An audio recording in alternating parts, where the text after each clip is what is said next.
একবার হলেও এই দোয়াটা পড়বেন ভাইরা আমার। আপনার কাছে অনুরোধ করে বলি, দিনে একবার হলেও দোয়াটা পড়বেন, আপনার শত বিপদ আল্লাহ দূর করে দিবেন, রিজিকে বারাকা দান করে দিবেন, গুনাহগুলো মাফ করে দিবেন, কিয়ামতের ময়দানে আপনার হিসাব নিকাশ সহজ করে দিবেন। সুবহানাল্লাহ। দিনে একবার হলেও দয়া করে এই দোয়াটা ছেড়ে দিবেন না, একবার হলেও এই দোয়াটা পড়বেন, একবারে সহজ দোয়া।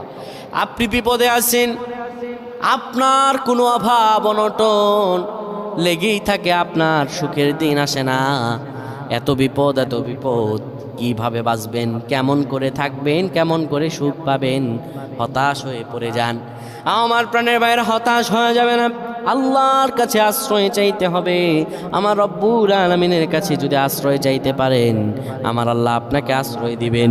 এই দিনে একবার হলে দোয়াটা পড়বেন, দোয়াটা একবারে সহজ শিখিয়ে দিচ্ছি।